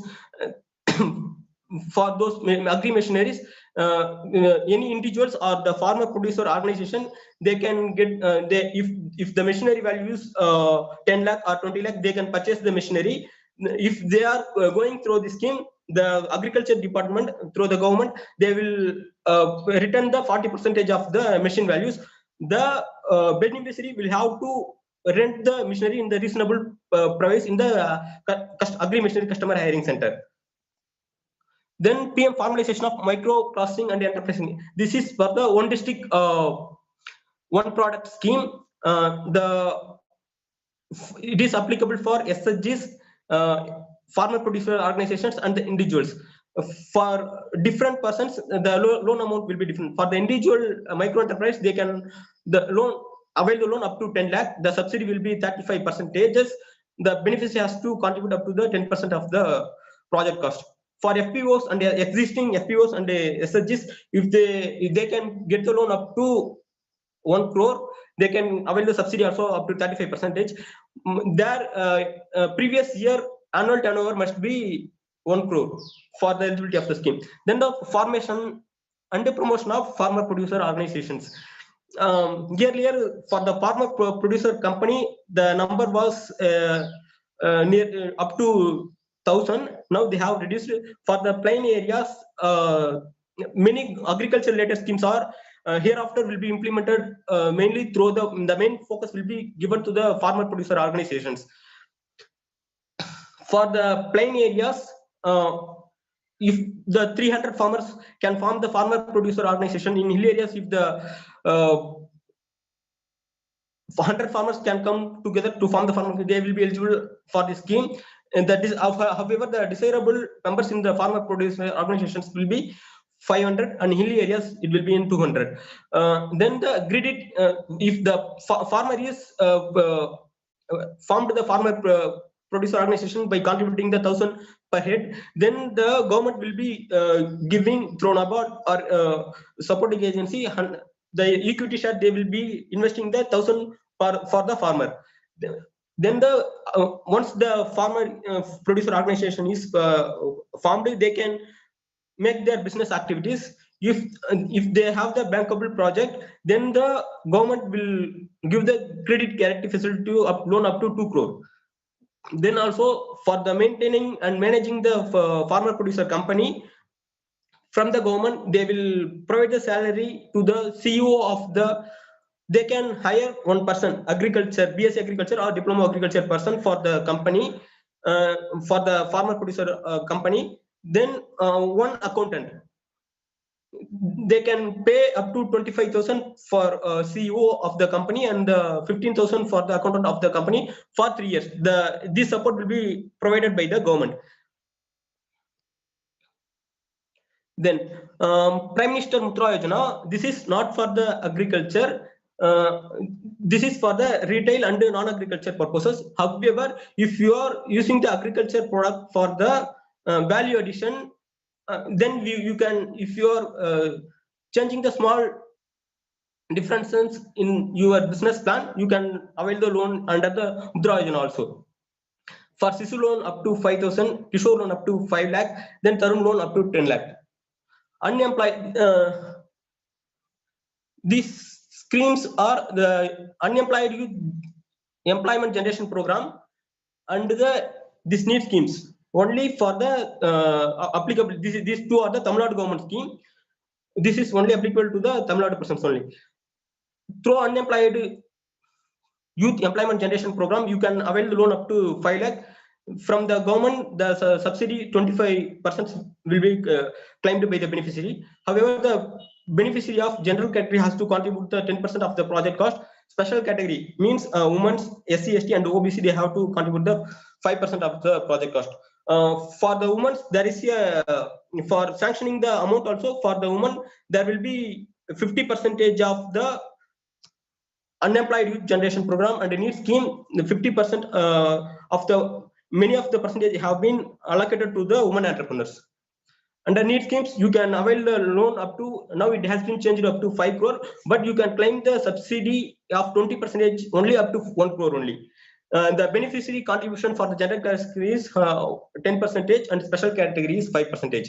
Then Prime Minister Employment. This is implemented by the KVAC, Kadi Village Industrial Development Corporation.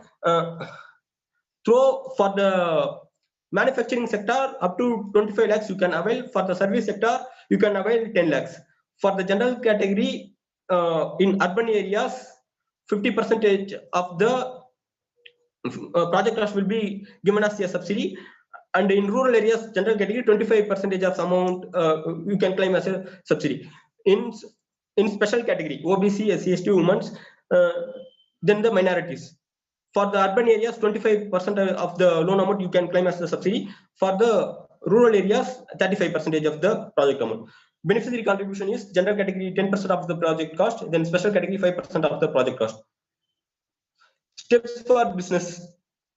See, the problem here is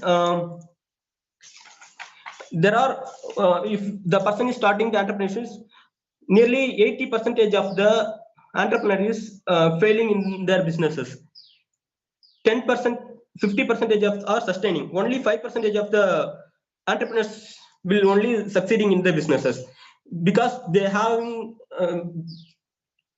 big lack of knowledge, lack of expertise, lack of supporting system. They are the lack of awareness. They are failing in the businesses. So before you venturing into any businesses, you have to get the broader idea of you of the businesses and the supporting systems and the handholding and support and the financial scheme sector, how you can get from the government and the non-government organizations and from the experts. uh, Business assistant, business ideas, what are your business ideas, then how you can materialize your business ideas, how you can get training for your businesses, and for the profitability of your businesses, you need to do the data, research work for your business for the success of your businesses, and preparing your business plan. There are a lot of organization supporting for the providing hand holding support for the businesses. I will share those organization names and their websites in detail in later slides. And choose your business location, finance your business. For financing businesses, you can use your own resources and the government schemes and the bank loans. Then procurement of technology, Cuba ma'am and Ellen ma'am, they have explained about the technologies in the agriculture sectors. Then the legal obligation in your businesses, what are the things you have to follow, all those things you have to consider while you are venturing into the businesses. These are the some important, due to lack of time, I am not detailing all the things, giving all the details for these apps. Institute for Industrial Development, these are the web applications you can go through. There are a lot of information available in the websites about the schemes, technologies, government supports through these apps you can get. Then a lot of the model project report also you can get from the apps. Then Startup India Learning Program. This is the Ministry of Commerce app. This is the free app. They are providing the short-term course for the Startup India Learning Program. It is free of cost. You can register and you can get the clear idea for your entrepreneurship plan.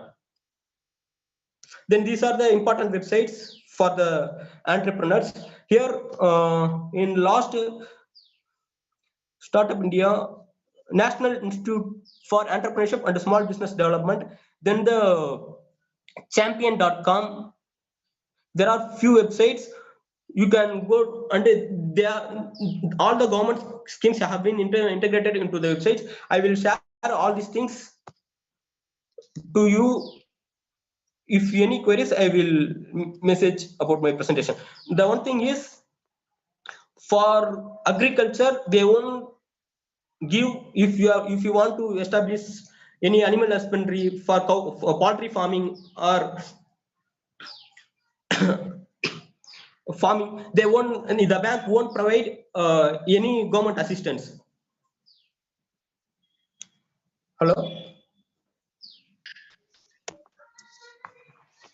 Hello. Yeah, sir. Yes, sir. Yeah, sir. You can. Yeah. We can hear you.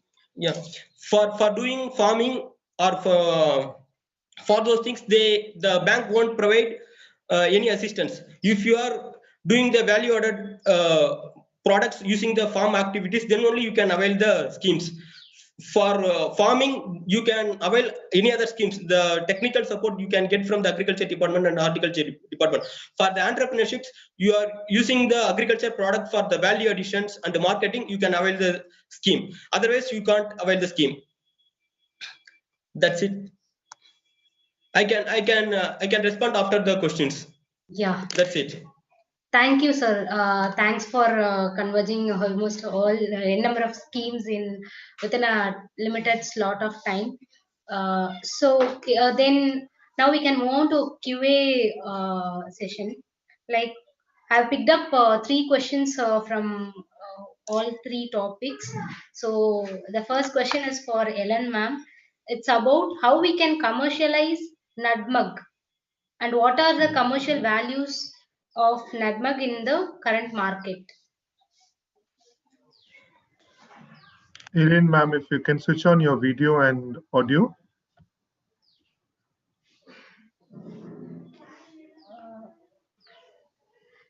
Okay, we can move on to next question. We'll wait for her to come. The second question is to Cuba, ma'am. It's about Yeah, she's here. the She's here. Dr. yeah, Elaine is okay, here. Yeah, yeah, ma'am. you are asking about network? Yeah, the question is about nutmeg, ma'am. The what is the commercial value of nutmeg and how can we commercialize the product? Yeah, commercial, the main product is maize and seed. The two main products are there. Okay, That is a normal product. okay, That we can link to Indian Institute of Spices Research. In detail, I will get from them. yes, ma'am. These two we can, this is a major product. And then apart from that, husk, nutmeg husk is there, no? That we can pickle. Okay, That is valid product. Then we can extract some pectin out of it, and we can produce some more ready to serve drinks also we can prepare from nutmeg, that okay, husk part, okay, outer okay, ma'am. outer shell part. Otherwise, maize and this is for spice purpose only. In Spice. Tamil, it will be called as jadikai, right, ma'am? Correct me if I'm ஜாதிக்காய் தான் அந்த மேல உள்ள இது maze வந்து ஜாதி பத்திரி. yes. இந்த seat வந்து ஜாதிக்காய். அதுக்கு வந்து மெடிசினல் வேல்யூ இருக்கு. ஸ்டொமக் பெயின் அதுக்கெல்லாம் வந்து அந்த சீட்ஸ் வந்து இது பண்ணுவாங்க. மற்றபடி ஸ்பைஸ் ப்ரிப்பரேஷன் ஸ்பைசி ஐட்டம்ஸ்க்கு மேஸ் போகும். மேஸ் தான் highly valued, like 1 kg 800 rupees. Whereas maize will be 450 rupees 1 kg. That you can cultivate. Otherwise, that are value-added products na, from that outer shell, we can make some pickle, then pectin, some drinks you can make like that. That is the traditional also. Yeah, thank you, ma'am. And the second question is for Cuba, ma'am. Like she has answered in QA session itself, but I think most of the people are not accessible to QA. Like they are posting their questions in private chats. So I would request ma'am to answer that in call. And the question is related to how we relate with mapping location and the agricultural crops. You want me to tell about how mapping is done or how to relate with that? Yeah, how the mapping is done. The question is like how the mapping is done over the Yes. crop. Okay. So like if you see like satellite Ma'am, can you images be a that, little more audible? so if you see like satellite images Okay. like that you would have seen in Google Earth, right? Yes. So Yes. Google Earth or Google Maps, which you are using for street view, so those things are just normal satellite images, photographs of the Earth. That is the aerial view.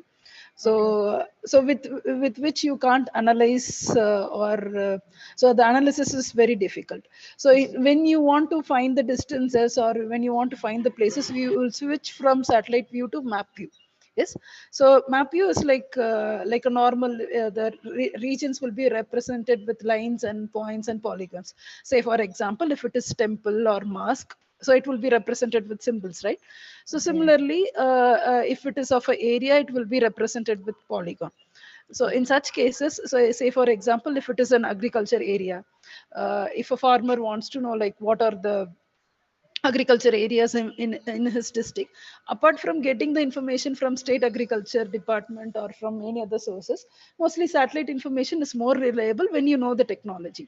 That is like if you know the location, first of all, first you should know the location. Like say for example, if I'm sitting in Vellore, if I'm doing it for a place in Kodaikanal where it is unknown, then that information will not be valid, right? So some ground truth or some ground observations has to be done. So like where we will be having some GPS. So now the cheapest thing is without GPS, so you have mobile phones itself. Yes. So we are not going for that kind of precise information. So that is sufficient. Like it has some good accuracy, so we can use that and we can convert that satellite image into lines and polygons, so thereby we can get the distance between 2 points or find the area, and we can pinpoint the location.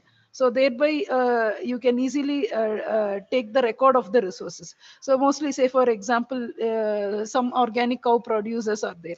So in such case, with the street address, it's of no use. Like I can't access it easily. So Okay. mostly like in case of Amazon or retailers, they are mostly relying on. So if you give some any location information, so to be more precise, you are giving it in Google Map. So similarly for agriculture produce also, if you give it in Google Map, so that would help a lot.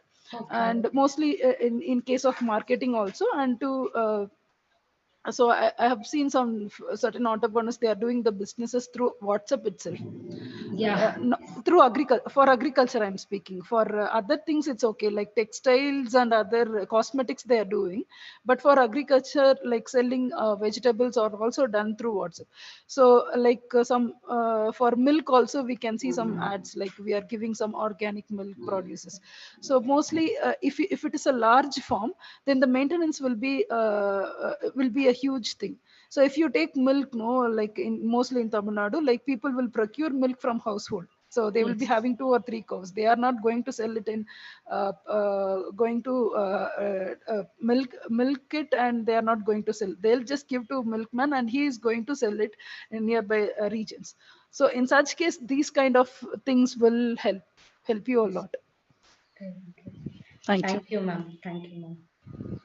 Uh, and another question to Mr. Ranjit Kumar is, uh, how agri-machinery hiring scheme can be availed? Like, what are the guidelines for availing that if a farmer is willing to purchase a machine? Can I respond? Sir, you there? Hello. Yeah, sir. Yeah. The question is regarding agri-machinery hiring. Yeah. Ma'am has already told about the Uravan app. Through the Uravan app, you can go to the agriculture engineering department, agri machineries. There is a column is there. From there, what kind of agriculture machineries you want to order, you can order. You have to approach the agri engineering faculties. Those persons' contact details also given in the Uravan app itself. You can contact the person for what kind of agriculture machineries you want to purchase. Through the support of the agriculture engineering department, you can purchase. If the agri machineries value is 20 lakh, you have to pay the 20 lakh and you have to purchase. After that, submitting your bill to the agriculture engineering department, they will process the subsidy amount for you.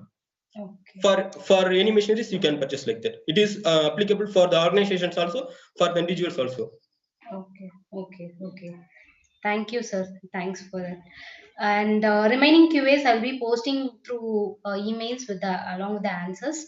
And thank you, resource persons, for a wonderful and vibrant sessions. Now I request Mr. Uday Sankar sir, who is the Chief Controller of VYK, to give a way forward.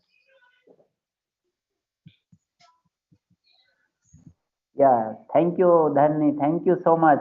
And first of all, I would like to express my sincere thanks to Rajat and you, because you both the people who have organized the session in such a wonderful manner, since planning to execution as well, right? So you both people are being congratulated by Vishwa Kendra team as well as by REDS team. So as concerned to our speaker, first of all, Apsara ma'am and Dr. Cuba both presented very well. PPT were so wonderful that every person, we were eager to see the farm in PPT itself. So it was very live presentation, and all the presentation was flooded by the fruits, vegetables, and so many various things. So it was quite nice, and we are so eager to visit the site itself. So if we will get the opportunity, we will try our level best to visit there, and we will be able to see how you people have done the wonderful work. So first of all, we would like to express my sincere thanks to Apsara ma'am and Dr. Cuba as well.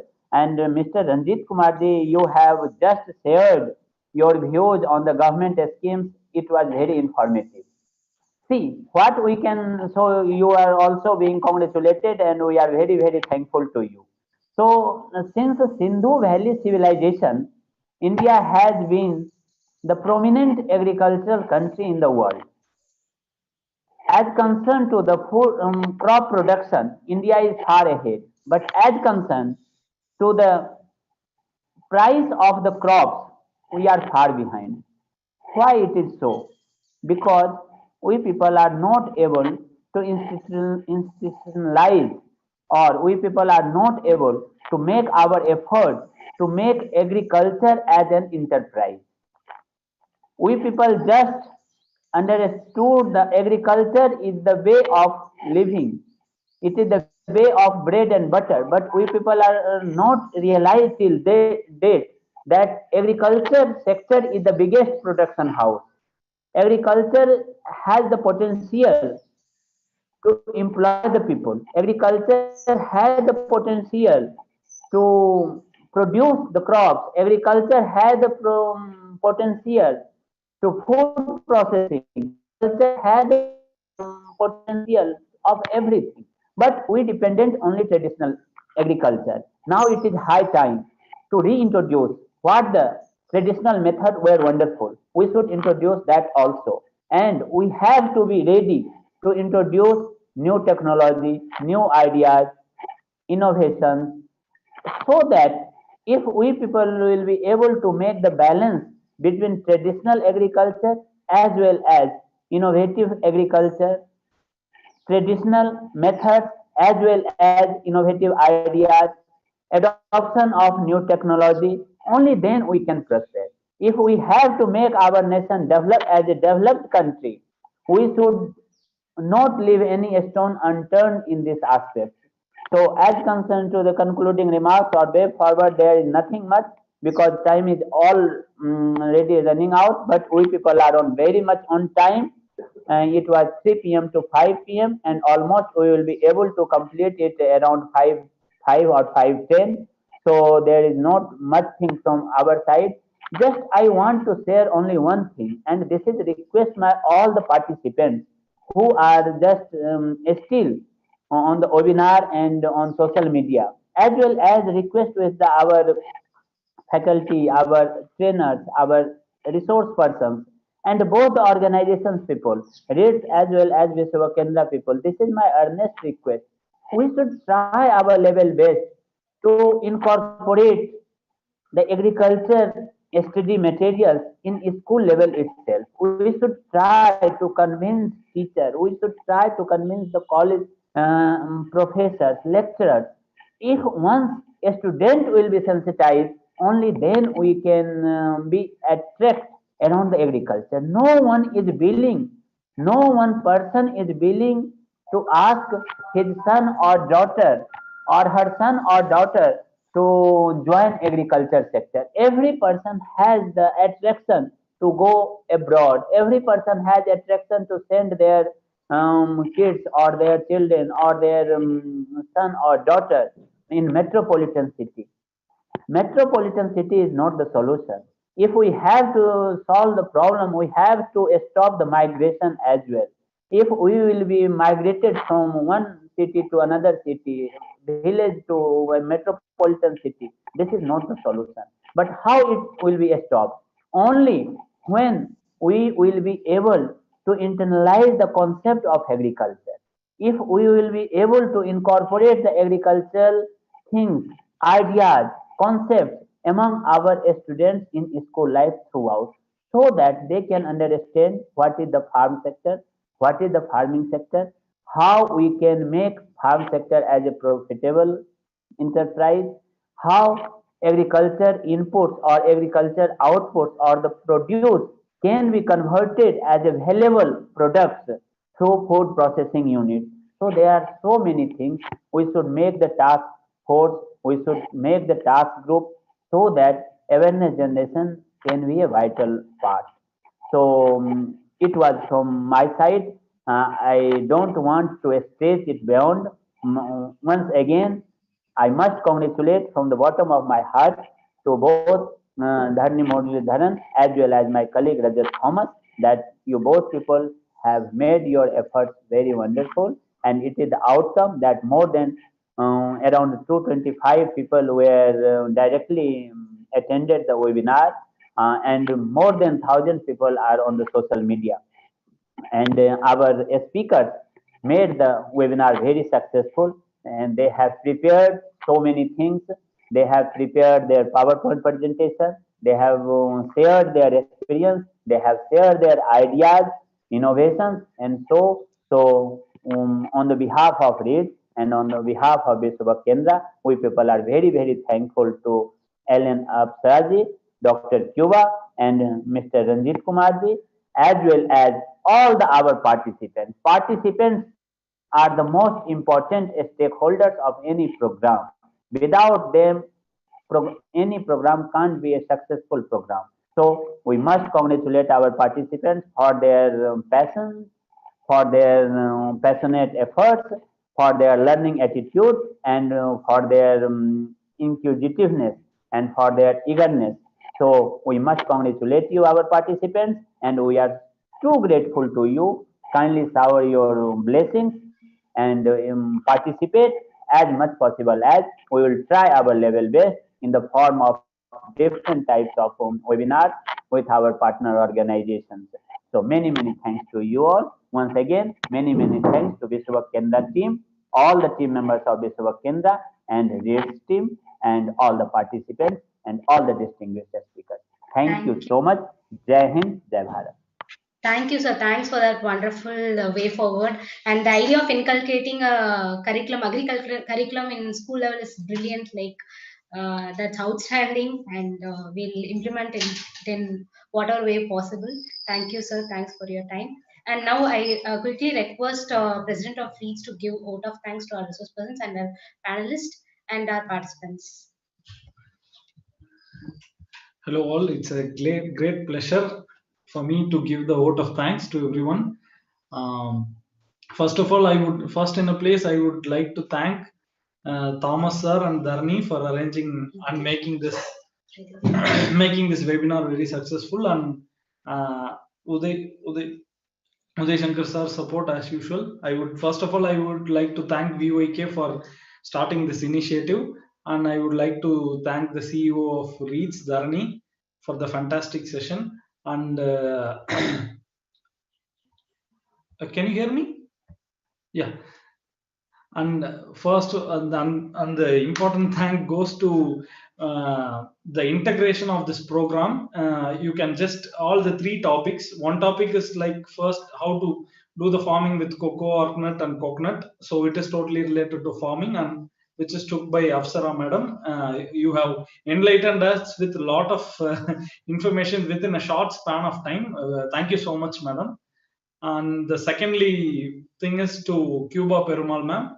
So this was like how to integrate the technology in the traditional methods. So that is also very enlightening and lot of informations. It was very new to me personally, and hope participants would like to implement this in their real time.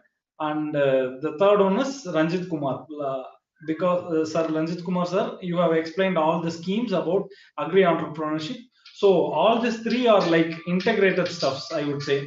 So all these three informations are correlated with one another. You cannot do anything without government scheme, and as of now, you cannot do anything without the technology.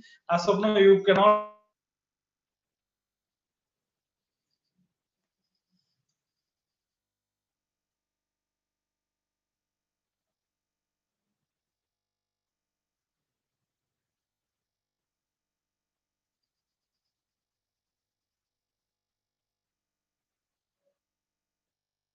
Uh, Rajat, so you Yeah, can please yeah, go ahead since yeah, Sridhar yeah, is yeah. not Yeah, I audible. think Yeah. I think it's excessive rain going on in Tamil Nadu because of Okay. the cyclone. Yeah. So I think the internet connection is going off and on. So So kindly yeah, pray also during your vote of thanks sure, sure, sure, for safe and sure, secure sure, life of all the sure, people. sure, Yeah. sure. So once again, we thank on behalf of REITs and VYK, we thank all the participants, especially all the three resource persons, for taking out time, and for all those FPOs, NGOs, VOs, students, especially to attend this webinar. I hope even if you learned something out of this webinar, it will be really good. And we also request to not let this information be just to yourself, this webinar will be only successful only if this information is shared from you to other people. Then only will it be successful. Once again, thanking the board of management of Vishwa Yuva Kendra, our chairman, Mr. Rajat Kumar Narayan, and also our managing trustee, Sri Shishir Bajaj, and the other board of trustees for giving us support, and also the board of management of REITs as well. So we thank all three speakers, and thank you, Uday sir, and all the team of EYK for this webinar. Thank you so much. Rajat, just pray for the Yeah, cyclone. yeah. So, For so, the we- people. so, so we hope and we pray that the situation in Tamil Nadu and in Kerala and in South, the situation gets better, and all those people who are there in the coastal belts of these southern states, may they be safe and sound, and maybe just pray for them for their speedy recovery. And we hope that in this time of pandemic, that the situation does not get much of a worse. So once again, thanking all of you and praying for all your good health. We thank all of you. Thank you so much, and looking forward to see you in the other webinars. You may look at the social media page of VYK. You will get the updates for the future programs. Thank you. Thank you so much.